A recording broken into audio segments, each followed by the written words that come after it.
अस्सलाम वालेकुम एक्वेरियस। मैं हारिस अज़मी प्रोफेशनल एस्ट्रोलॉजर आपकी खिदमत में हाज़िर हूँ इस हफ़्ते की एस्ट्रोलॉजिकल रिसर्चेज़ लेकर। एक्वेरियस, ये हफ़्ता 18 अक्टूबर से शुरू होकर 24 अक्टूबर तक चलेगा और एक ही बड़ी तब्दीली है जो आपके लिए बहुत अहम है, बहुत सारी कमियों को दूर कर देगी। आपको सन एक नई पोजीशन पर मिलेगा। इस साल की सबसे ताकतवर पोजीशन सन आपके 10th हाउस में एंट्री देगा।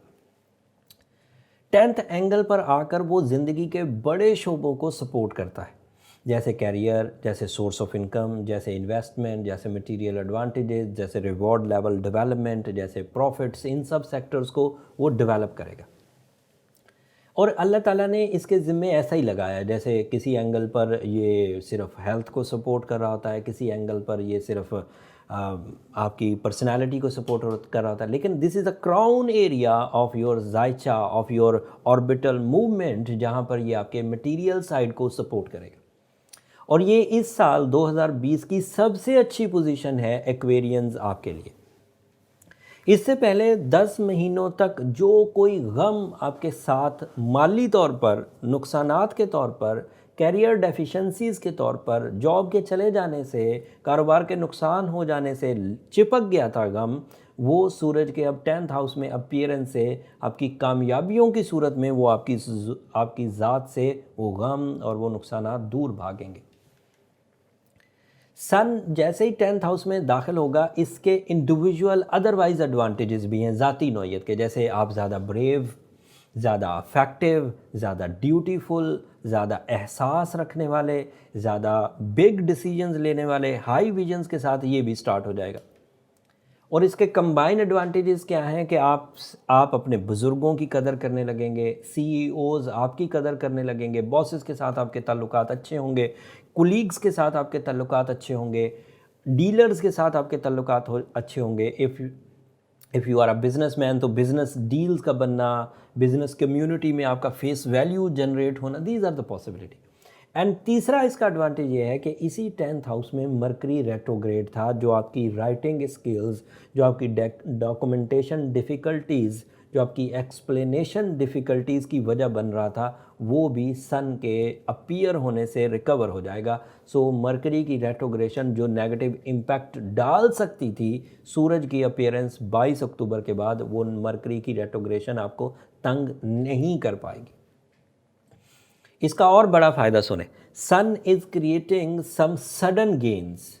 जो एक्वेरियन अपने बैड पैच की वजह से, अपनी साढ़ सत्ती की वजह से जॉब के हसूल में इश्यूज़ फील कर रहे थे, लेज़ी हो रहे थे, साइकोलॉजिकली, फिज़िकली अपॉर्चुनिटीज़ वेस्ट हो रही थी, सन 10th हाउस में कुछ हफ्तों के लिए अब आपको काफ़ी प्रोडक्टिव कर देगा एंड मटीरियली आप स्मूथ हो पाएंगे। एंड ये 1 महीने की ट्रांजिट है सन की, जो इस साल की सबसे ताकतवर ट्रांजिट है। एंड जब वो इस हाउस में से इस महीने गुजर जाएगा तो फिर दोबारा इतनी ताकतवर पोजीशन पर वो 2021 में ही जाकर आएगा। इसलिए इस महीने को स्टार्टेड फ्रॉम 22 ऑफ अक्टूबर अब आपको वेस्ट नहीं करना चाहिए। अगर इस महीने भी आपने कोई मटेरियल अचीवमेंट्स नहीं की, जॉब हासिल नहीं की, प्रॉफिट्स गेन नहीं किए, अपनी ज़रूरियात ज़िंदगी की तकमील की कोशिशें नहीं की, तो इससे ज़्यादा ताकतवर महीना फॉर कैरियर अचीवमेंट अब मुयस्सर नहीं आएगा, फिर आपको लिंगर ऑन रहना पड़ेगा। सो ये बात माइंड, इसको आप अपने जहन नशीन करिए। अब अगली खबरें, जैसे आपके यहाँ मार्स भी रेट्रोग्रेड चल रहा है और 3rd हाउस में है। मार्स की रेट्रोग्रेशन जिस्मानी कमज़ोरियों की वजह बन सकती है। सैटर्न और जुपिटर साढ़ सत्ती में है। मरकरी की रेट्रोग्रेशन तो चलो इस सन ने पूरी कर दी, तो आपको बहुत महदूद वसाइल मुयस्सर हैं अपनी कामयाबियों के लिए। लेकिन मैं रियली एडमिट करता हूँ कि एक्वेरियंस ट्रेंड सेटर्स होते। एक्वेरियन बहुत थोड़े वसाइल में ही बड़ी बड़ी कामयाबियां हासिल करते हैं, चाहे वो हाउस वाइफ्स हों, चाहे वो बिजनेसमैन्स हों, चाहे वो स्टूडेंट्स हों, चाहे वो खिलाड़ी हों, चाहे वो किसी और शोबे से रिलेटेड हों, वो अपनी थोड़ी सी सलाहियतों से ही हलचल मचाने की एबिलिटी रखते हैं। सो जो सन इस वक्त आपको सपोर्ट कर रहा है, इससे आप अपनी ज़िंदगी का 60% रिकवर कर सकते हैं। उम्मीद करता हूँ आप अगले कुछ दिनों में अच्छे डिसीजंस लेंगे। इन बातों को सुनने के बाद अपनी करेज को जमा करेंगे और बड़े बड़े फ़ैसले लेंगे। जो कुछ कमज़ोरियाँ इस वक्त मार्स की वजह से, सैटर्न एंड जुपिटर की वजह से है, उन्हें आपने रिकवर करना सीख ही लिया होगा। सूरह शम्स पढ़ते होंगे, सूरह यासीन की सेकंड लास्ट आयत की तिलावत करते होंगे, ब्लू सफ़ायर आपने पहन ही लिया होगा और रिकवरी हो गई होगी। बट अगर रिकवरी नहीं हुई और ना ही आपने कोशिश की है, तो this is the right time जब आप अपनी रिकवरीज़ के लिए कोशिशें कर सकते हैं।